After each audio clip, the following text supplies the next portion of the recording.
the show again. Once again, I'm not feeling very well.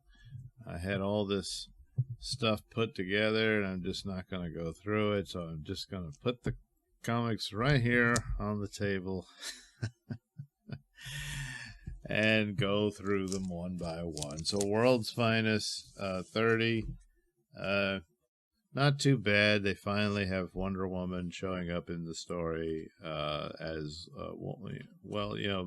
basically a DC Trinity story. They go to Themyscira and all of that, even though she and other members were involved in the Mitzelplick thing and all that, but this is more them. Dan Mora's art is not here for this issue, but the art in and of itself is not bad. Not on par with Mr. Mora, but, it's all right. And especially at this point, I don't know. I think they jump around in time, perhaps.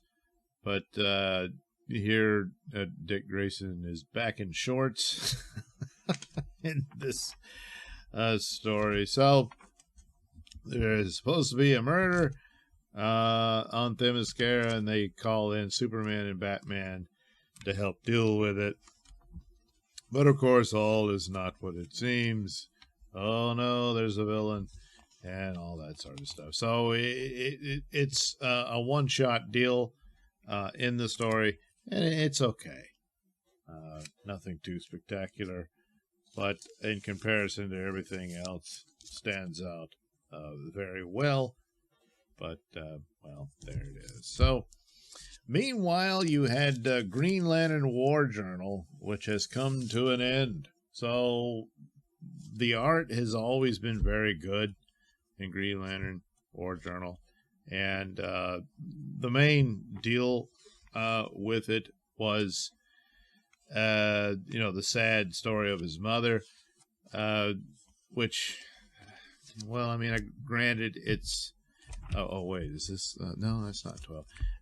Granted, it is the, superpowers, magic, and science fiction and all that, so the possibilities of a happy ending to something like that occurs, but it also kind of cuts in to the reality, and perhaps even insults it to a point. Not that that obviously was not intended, but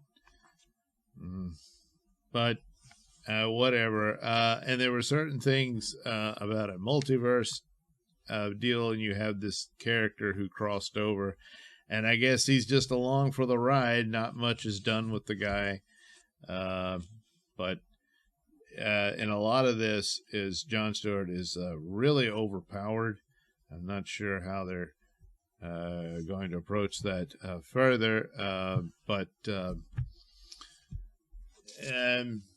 wasn't as good as the regular Green Lantern story, which is as of late has had some problems too, not the least of which of being interrupted by absolute power and all that. But War Journal ends with issue 12. He defeats the monster and all that.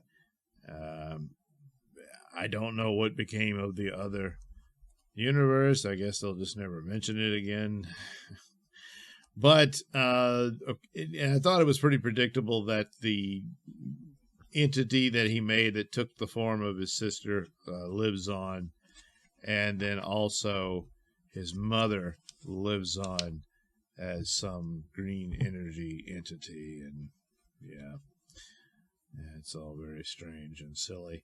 But nevertheless, says his adventures will continue as a backup story in the Green Lantern, and also the Green Lantern Civil Corps, it's called now. I know it's just Green Lantern Corps, but I guess that'll be a new title they put out. So a good bit of this, I thought, John Stewart stories worked better as backup stories, but this story kind of fizzles at the end, and it's a lot of overpowering and magic, and really the villain never had a chance.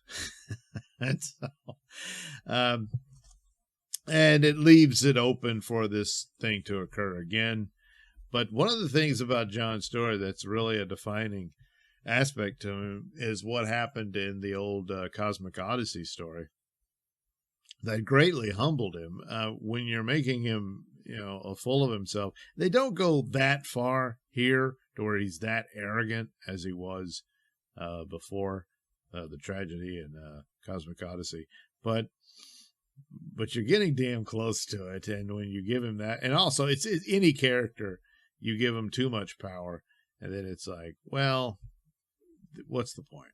Of course, and the hero is always going to win, of course, and that sort of thing. But sometimes it's a step too far. But the art was really good, and again, as with World's Finest, by comparison, it's not too bad. Also, when it comes to looking for something of interest from the big two, it's usually the out of continuity stuff. So this Gotham by Gaslight, where they give versions of the other DC characters in the Kryptonian age rather than just Batman. So in this version, it's interesting because I didn't always think of the doom that came to Gotham as being a part of Gotham, of the Gotham by Gaslight era. I mean, they're very similar in the same time zone, but I just thought it was a different iteration of a different story and all that. Mike Mignola wrote it and all that, but apparently, because it does make a mention to this, or if it's something similar, I don't know. But as you go, you meet different versions of DC characters showing up and all that, and not quite as you might remember them. But they deal with the subterranean world of Skataris, I believe, and that's, if you're familiar with the Warlord comics, that's the world where Warlord dwelled and all of that. And myths about that, of course, were the type of things that were in abundance, certainly in the era then and later. So it's all rather fitting. But you get more of an introduction to Wonder Woman in this issue of the series. So far, so good. It's interesting. I don't exactly know where it's going, but for the most part, it's kind of setting up that certainly the Kryptonians are villains, or were villains, or what have you, what this was. So I don't know. I'll see how it goes because it's interesting. But beyond that, that's about it on that. So, because Skataris was kind of like DC's answer to the Savage Land, I suppose. But instead of being in the middle of Antarctica, it's, underground. Like where King Kong lives in those King Kong movies. So finally, I got rid. Well, let's jump ahead. I'll save Conan for the last because, of course, it's the best. Redcoat continues on, and oh boy, I was thinking, man, they're really trashing George Washington in this narrative. Maybe there's a twist. There's a twist to it. So mostly this is sort of Simon Pure, who's quite the rogue and an a-hole, but there's a heart of gold in there, and it's coming to the surface in this issue as he's battling with all that. And the real villain, which of course is predictable, but plays his card in this issue as well. And of course the art is absolutely magnificent, probably the best of the batch here of these comics that I read. And and you really don't know where it's going, and it's intriguing and all that. But you learn more deals and what the rules are for their maintaining their immortality and that sort of thing. And it's good stuff. So, Redcoat and the Ghost Machine books have been excellent so far. Another thing of indies that are excellent is Mark Millar's work, now being published by Dark Horse. So you get Nightclub 2. I did like the first Nightclub. And of course, they were part of the crossover event. So it's picking up their story, and they're still going at it. They're doing superhero hijinks with their vampire powers, and taping it all for their TikTok, because they're making money off of this because it's all very exciting. But there's only two of them now because Sam left because he was in love with the girl, but she wanted the other guy, and you know how that goes. So it tears them apart and sets up a series of events that it doesn't look good for the trio. And it's all very sad because it's a fight between them three. They're not a group anymore. But ultimately, maybe Sam will come around and come to the rescue of his friends, and not go too far down the path of the dark side and all that. So enjoyed the last one, and it's got typical superheroic soap opera stuff going on with these guys. And it's well done, and you can always pretty much bet on Mark Miller and come out ahead. So, good title. Finally, Conan, of course, is just the best. It just is. So they've started a new arc here where Conan is, I don't know, kind of trying to find himself. So he goes north, really north, into the cold, looking for Santa Claus. No, I'm kidding. And at first it's just sort of he's remembering his father, and him trying to teach him about Crom, and Thor had doubts and all that sort of stuff. And it's sort of a reintroduction, if you will, of Thor himself. Conan. I mean, what's Thor? Of Conan, and so on and so forth. And as he goes, of course, he's going to encounter ruffians and stuff. But he catches the eye of a mysterious, I guess, goddess or demigoddess or a sorceress of some sort. And really the story is going to be more about her. Here's the incredible artwork that Jay Lee did for the cover, and that's depicting the mysterious woman, who apparently is the daughter of the main god of the region, Emer, I guess is how you pronounce it. I'm not sure. It's more akin to